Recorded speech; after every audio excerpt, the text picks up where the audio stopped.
इस उम्मीद और इस भरोसे के साथ कि आने वाले समय में जो संघर्ष और जो लड़ाई है उसमें समाजवादी पार्टी का पूरा सहयोग मिलेगा, मदद मिलेगा। और हमें भरोसा है आप पर कि आप लोग जब साथ हो जाएंगे तो समाजवादी पार्टी की और बड़ी ताकत बनेगी और जो आज सत्ता में लोग हैं उन्हें हटाने में हम लोग कामयाब होंगे। अभी हमारे कुछ साथियों ने बहुत बड़ा सपना दिखा दिया। हमारा इतना बड़ा सपना नहीं है।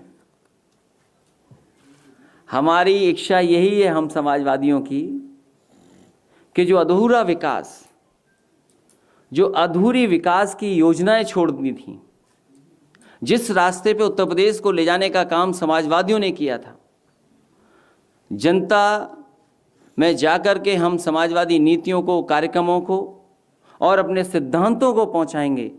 और हमें भरोसा है कि जनता उन सिद्धांतों, कार्यक्रमों को समझ करके हमें समाजवादियों को फिर एक बार मौका देगी। वहीं जो हालात हैं देश में, किसान के ऊपर इतना अन्याय किसी सरकार ने नहीं किया होगा।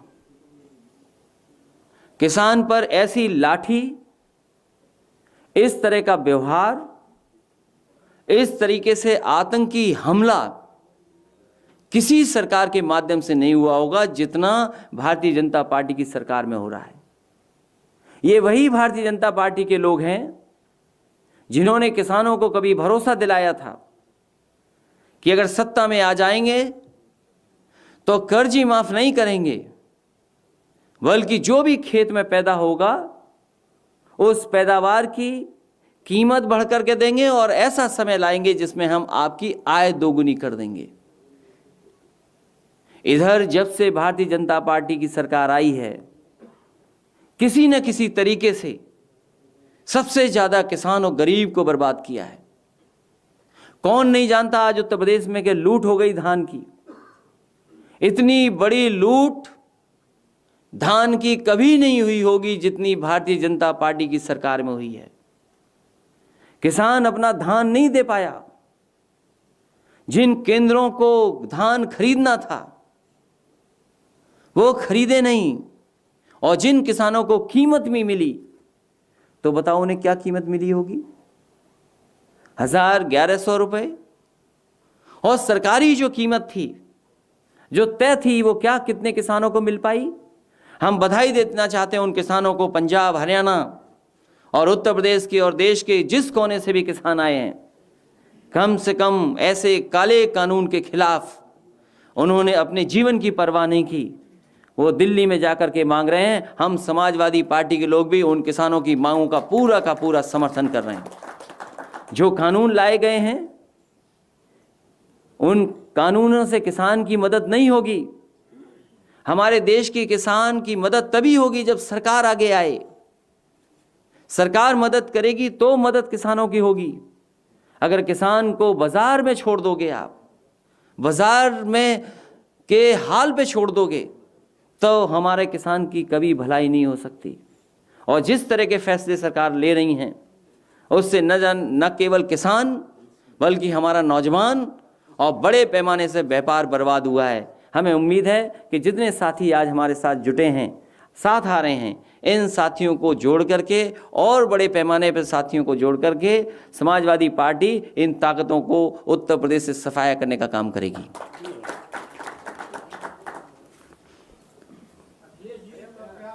उत्तर प्रदेश सरकार ने एक अध्यादेश आज जारी किया है जिस पर राज्यपाल ने मुहर लगा दी, लफ्ज़ हाथ को बड़े सजा का प्रावधान किया है सरकार ने, और योगी सरकार इसको सबसे बड़ी उपलब्धि मान रही है।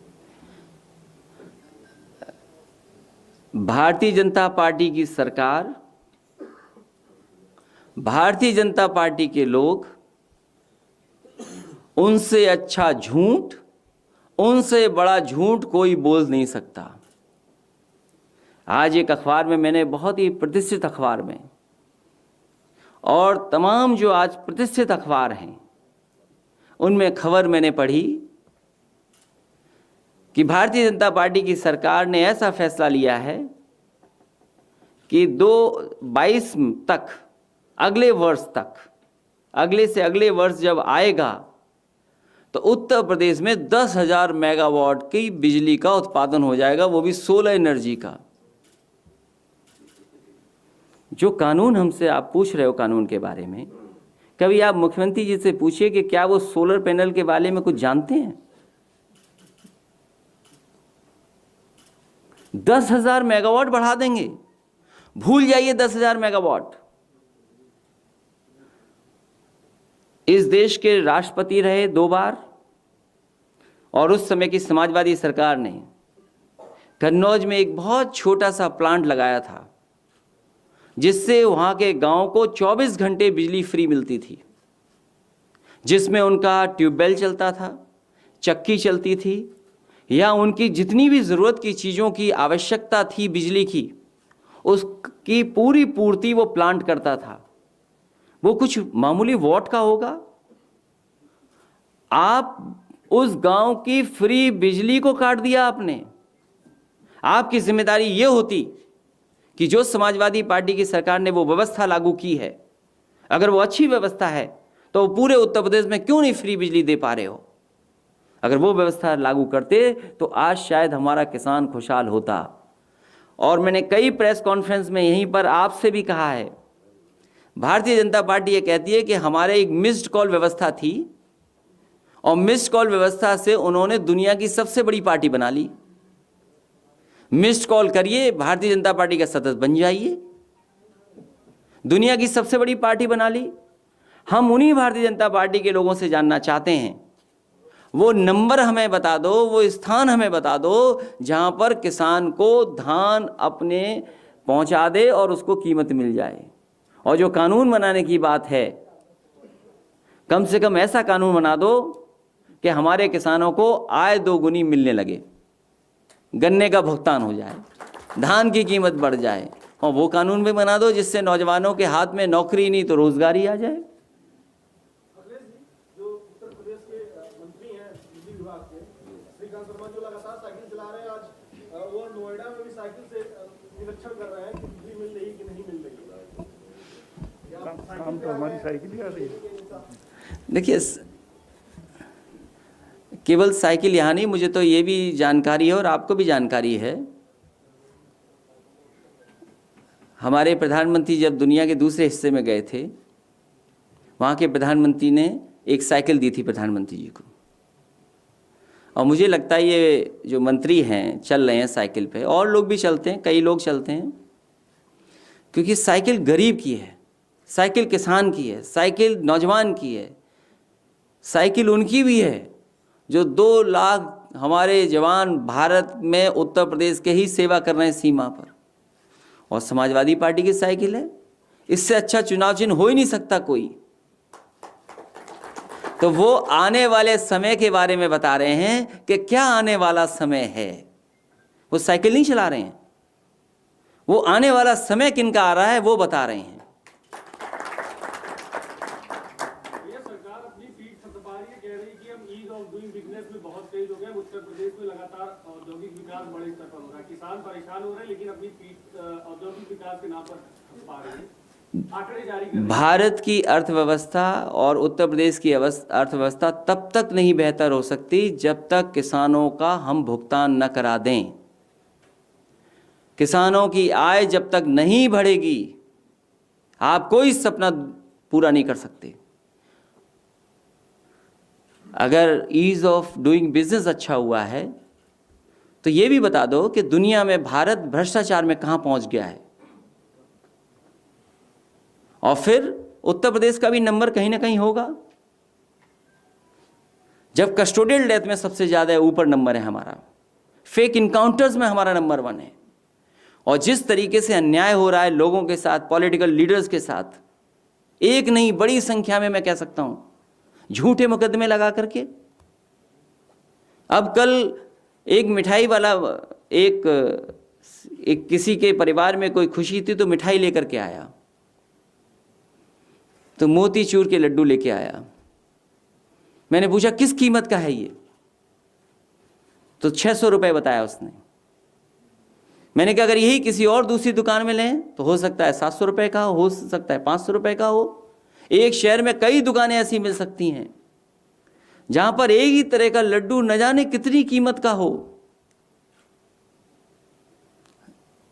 है कि नहीं है ये बताओ। अरे बात तो खत्म हो जाने दो पहले।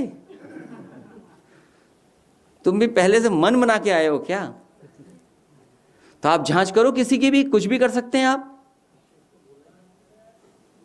जिसकी जांच करना चाहो। हम कुछ भी कहें आप मानेंगे, वो तैयार ही नहीं है। आप लोगों के घर तोड़े जा रहे हैं, लोगों के सब कुछ, लेकिन अपना नक्शा कब पास करा ये बताते ही नहीं है। यहां जितने लोग बैठे हैं, बहुत सारे लोगों के किसी के नक्शे पास नहीं है। गांव में तो किसी की जमीन के कागज नहीं हो ना नक्शा पास है। जो हमारे दादा परदादाओं ने घर बनाए हैं उनके नक्शे ही नहीं हुआ करते थे और जमीन के कागज नहीं होते थे। ये गरीब तो भूल जाइए, आपके उत्तर प्रदेश में बड़े बड़े राजा महाराजाओं के पास जमीन के कागज नहीं है। तो आप जो चाहते हैं वो कर रहे हैं। अगले महीने जब सदन में बात होगी, बिल आएगा तो उस पे आप लोग का स्टैंड क्या होगा? क्योंकि आज तो अप्रूवल मिल गया होगा। समाजवादी पार्टी ऐसे किसी कानून के पक्ष में नहीं, पूरी तरीके से विरोध करेगी समाजवादी पार्टी। और सरकार से ये पूछेगी कि किसान की आय बढ़ाने वाला कानून सरकार कब ला रही है। सरकार आने तक वापस लेंगे क्या ये लग वाला कानून? आज तक आप पूछो। एसआईटी की रिपोर्ट में पाया गया आजम खान साहब जमीन भर्ती वाले में दोषी हैं और जांच हो रही थी तो ये भी कहा गया था कि उस वक्त आपके निर्देश पे नहीं होते। मैं आपसे कहना चाहता हूं, जांच इस बात की भी हो, आज लखनऊ में सबसे शानदार सुंदर अच्छा मॉल बना हुआ है। समाजवादी सरकार ने अपने सरकार के खजाने से लगाया है। सरकार के खजाने से, सरकार के खजाने से, सरकार का मॉल था। आज कीमत पता करिए क्या कीमत थी।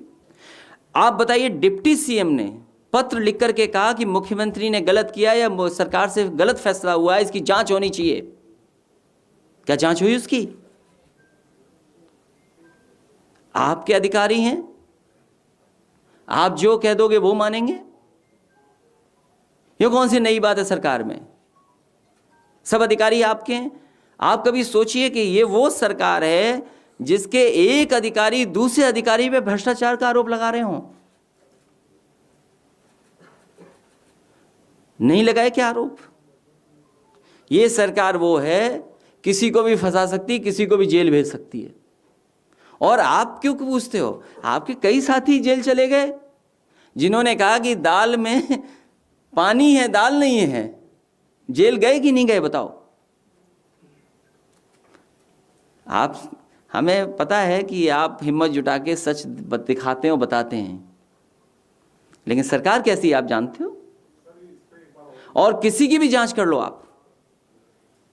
ये सरकारों का पुराना तरीका है, कोई नया तरीका नहीं है किसी को परेशान करना। और जहां तक मोहम्मद आजम खान साहब की बात है, उनके साथ इतना अन्याय हो रहा है जिसकी आप कल्पना नहीं कर सकते। और केवल इसलिए हो रहा है कि उन्होंने यूनिवर्सिटी अच्छी बना दी, कुछ काम अच्छे कर दिए। और जब जांच होगी तो दूसरों की भी तो जांच होगी। हमने कहा कि मॉल बताइए, हजारों करोड़ का बना हुआ, आपने कितने करोड़ में बेच दिया? आप एक्सप्रेसवे को बेचने जा रहे हो? क्या आप एक्सप्रेसवे को नहीं बेचने जा रहे हो? आपने टोल किसको दे दिया? क्या जनता नहीं जानती? वो समय आएगा, वो समय बताएगा कि सरकार ने कितना भ्रष्टाचार किया है, सरकार ने कितनी लूट की है। इन्हें जो करना हो कर ले। जैसे कल इन्होंने दिल्ली में, परसों दिल्ली में किसानों के साथ जो अत्याचार किया है, ये आजाद भारत कभी नहीं हुआ। ठंडक में वाटर कैनन चलाए गए, आंसू गैस चलाई गई, लाठियां चलाई गई और सड़कों पर ट्रक खड़े कर दिए गए, जीसीबी खड़ी कर दी, रोलर खड़े कर दिए गए और वो सीमेंट के कंक्रीट लगा दिए गए और वो कटीले तार लगा दिए गए। क्या हो रहा? आपकी सरकार, मुझे याद है कि कोई किसान अपनी बात करता था, कोई नौजवान अपनी बात करता था, शिक्षा मित्र आते थे, आंगनबाड़ी आते थे, आप डेलीगेशन बना करके हम लोगों को भेजते थे। आप खुद बुलाकर सुनते थे कि भैया बात सुनो उनकी क्या है। आपने सबके साथ न्याय किया, लेकिन वर्तमान सरकार में बहुत अन्याय हो रहा है। अब आप उठाइए धनुष और निकलिए पूरे प्रदेश में, पूरे देश में। जनता आपका इंतजार कर रही है।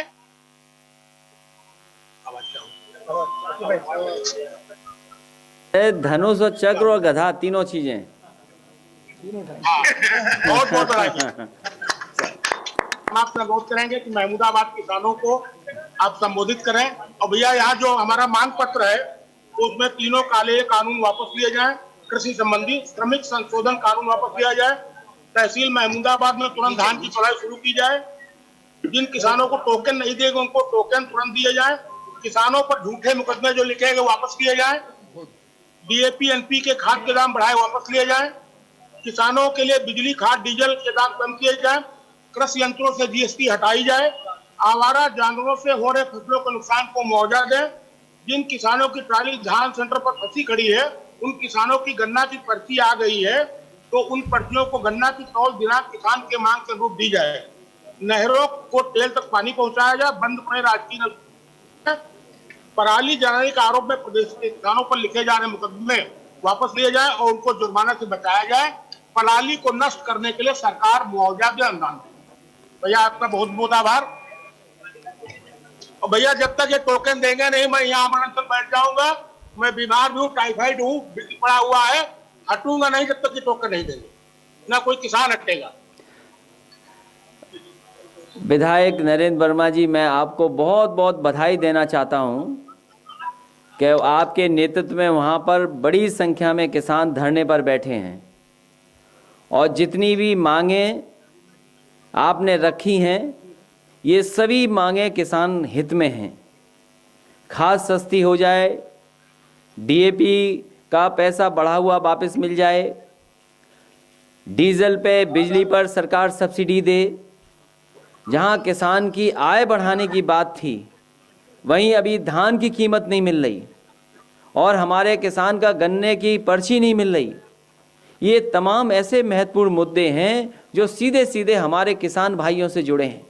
मैं किसान भाइयों का भी धन्यवाद देना चाहता हूं कि बहुत कम समय की जानकारी में आप लोग बड़ी संख्या में पहुंचे हैं। आज न केवल हमारी बल्कि पूरी समाजवादी पार्टी के लोगों की आपने हिम्मत बढ़ाने का काम किया है। हम आपको भरोसा दिलाते हैं, हम आपको भरोसा दिलाते हैं अपने किसान भाइयों को और विधायक नरेंद्र वर्मा जी को कि किसानों के सम्मान के लिए, किसानों के हित के लिए और किसानों के साथ जो अन्याय हो रहा है उसके लिए लड़ाई अगर समाजवादी पार्टी को लड़नी पड़ेगी तो समाजवादी पार्टी आपकी लड़ाई में आपके साथ खड़ी दिखाई देगी। क्योंकि अगर खेती बर्बाद हो जाएगी तो सवाल केवल आपका नहीं है, सवाल देश का है। हमारे किसान अगर बर्बाद हो जाएंगे तो हमारा देश खत्म हो जाएगा। आपकी मदद करना हमारी जिम्मेदारी बनती है। आपका परिवार का पूरा जीवन यापन इसी से है। अगर समय पर भुगतान हो जाए, धान की कीमत सही मिल जाए, ये सबसे महत्वपूर्ण मुद्दा है। और हम अपने किसान भाइयों को बताना चाहते हैं कि समाजवादी पार्टी आपके साथ खड़ी दिखाई देगी। भविष्य में बहुत जल्दी हम आएंगे और अगर नरेंद्र वर्मा जी इस बीमारी और तकलीफ में बैठे हैं, मैं उनके हाथ को देख रहा हूँ, उनके हाथ में पट्टी लगी हुई है, लगता है कोई बोतल चढ़ी होगी ग्लूकोज की या कोई दवाई चढ़ाई गई होगी। मैं उनसे कहूँगा कि अपना आराम भी करें। अगर हमें ज़रूरत पड़ेगी तो लखनऊ से भी आपके इस आंदोलन को आगे बढ़ाने के लिए मैं नेताओं को भेजूंगा और ज़रूरत पड़ी तो हम भी आपके साथ खड़े दिखाई देंगे। बहुत बहुत धन्यवाद देना चाहते हैं और हम बधाई देना चाहते हैं सभी अपने किसान भाइयों को। मैं प्रेस का विशेष धन्यवाद देना चाहता हूं कि आपने कुछ 20-25 मिनट इसके लिए भी निकाल लिए। ये सब मुद्दे आप जानते हो, ये तकलीफ परेशानी आप सब जानते हो, बस सरकार नहीं जानती।